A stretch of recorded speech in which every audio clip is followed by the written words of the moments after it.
महाराष्ट्र राज्याचे स्वच्छता दूत आणि ब्रँड अँबॅसिडर राष्ट्रसंत सद्गुरू साईनाथ महाराज वसमतकर यांच्या मार्गदर्शनाखाली चेनापूर येथे संत बाळगीर महाराज स्वच्छता अभियान राबविण्यात आले। युगपुरुष श्री सद्गुरू दत्ता महाराज वसमतकर यांच्या 99व्या पुण्यतिथीनिमित्त आयोजित या स्वच्छता अभियानातून समाजात स्वच्छतेचा संदेश देण्यात आला। चेनापूर गाव हेगंदारी मुक्त आणि स्वच्छ असावे ही काळाची गरज आहे। जागर स्वच्छतेचा मंत्र आयुष्याचा हा उपक्रम संपूर्ण महाराष्ट्रभर राबवण्याची सद्गुरू साईनाथ महाराज वसमतकर यांची तीव्र इच्छा आहे। ब्रँड अँबॅसिडर झाल्यानंतर त्यांनी प्रधान सचिवांना सांगितले की सर्वप्रथम महाराष्ट्रातील सर्व देवस्थाने स्वच्छ केली जातील आणि त्यानंतर ते संपूर्ण महाराष्ट्रात फिरतील। त्यांनी तरुणांना व्यसनमुक्त होऊन राष्ट्र निर्माणात सहभागी होण्याचे आवाहन केले आहे। तरुणांनी गावाचे तीर्थ आणि गावाचे मंदिर मानून व्यसनापासून दूर राहावे असे ते म्हणाले। आपण या देशाचे आधारस्तंभ आहात, भारत राष्ट्र आहात। व्यसनमुक्त होऊन राष्ट्रभक्ती जागृत ठेवा आणि देशावर प्रेम करा। जोपर्यंत राष्ट्रप्रेम अंतःकरणात येणार नाही तोपर्यंत राष्ट्र पुढे जाणार नाही, असे साईनाथ महाराजांनी या कार्यक्रमात सांगितले। या कार्यक्रमाला बालाजी जंगिलवाड, अंबादास बेराडे, गोविंद जंगिलवाड, बालाजी राठोड यांच्यासह गावातील पोलीस पाटील आणि सरपंच मान्यवर उपस्थित होते। स्वच्छता दूत म्हणून आपण यापुढे स्वच्छता अभियान काय राबविणार, म्हणजे जनतेला जनजागरण करण्यासाठी? पहिल्या प्रथम महाराष्ट्र राज्याच्या ब्रँड अँबॅसिडर पदी नेमणूक झाल्यामुळे महाराष्ट्र सरकारचं मी अभिनंदन कौतुक करतो।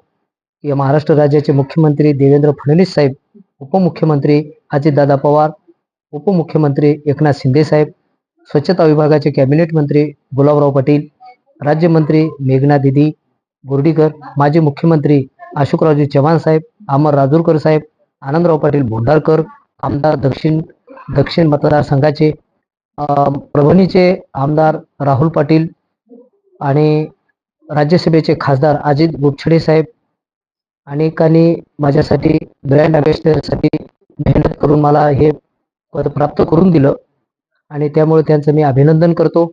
आणि आता ज्यावेळेस ब्रँड अँबॅसिडर मी झालो, प्रथमच मी या चेनापूर नगरीमध्ये आलेलो आहे, त्यामुळे या ठिकाणी संपूर्ण गावची स्वच्छता करण्याच्या दृष्टिकोनातून गाव हागणदारी मुक्त झालं पाहिजे आणि 360 रोगापासून मुक्त होण्यासाठी स्वच्छतेची नितांत गरज आहे। म्हणून राष्ट्रसंत तुकडोजी महाराजांनी सांगितलं, चल चल भाई करो सफाई, कूड़ा कचरा साफ करो, बहुत दिनों से रुका हुआ है मिलकर सुंदर आज करो। म्हणून आपल्याला हे स्वच्छता अभियान राबविण्याच्या दृष्टिकोनातून मी मेघना दीदी बोर्डीकर साहेबांशी बोललो आणि एक महाराष्ट्रामध्ये आता एक जागर स्वच्छतेचा आणि मंत्र आयुष्याचा हा एक उपक्रम मला संपूर्ण महाराष्ट्रभर राबवायचा आहे।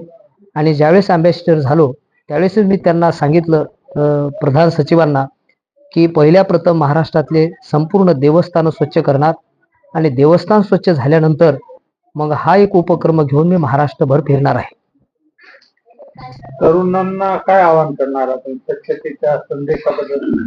तरुणांना आपलं गावच हे तीर्थ आहे, गावच हे देव आहे, मंदिर आहे आणि आपण व्यसनापासून मुक्त होऊन आपण व्यसनमुक्त बनावं आणि राष्ट्र हे बलशाली बनण्याच्या दृष्टिकोनातून आपण मेहनत घ्यावी। आपण या देशाचे आधारस्तंभ आहात, भारत रत्न आहात। आपण व्यसनापासून मुक्त व्हा, मोबाईलपासून मुक्त व्हा आणि राष्ट्रभक्ती जागृत ठेवा आणि देशावर प्रेम करा। आणि राष्ट्रप्रेम जोपर्यंत आपल्या अंतःकरणामध्ये येणार नाही तोपर्यंत राष्ट्र पुढे जाणार नाही। यासाठी देशभक्ती आपल्यामध्ये जागृत असली पाहिजे। अशा प्रकारे राष्ट्रसंत सद्गुरू साईनाथ महाराज वसमतकर यांच्या प्रेरणेने चेनापूर येथे राबविण्यात आलेले हे स्वच्छता अभियान केवळ एक कार्यक्रम नसून ते स्वच्छ आणि आरोग्यपूर्ण भारताच्या दिशेने टाकलेले एक महत्त्वाचे पाऊल आहे। या अभियानातून स्वच्छतेचा जो संदेश देण्यात आला तो आपण सर्वांनी आपल्या दैनंदिन जीवनात आचरणात आणून एक सुंदर, स्वच्छ आणि बलशाली भारताच्या निर्मितीसाठी कटिबद्ध होऊया।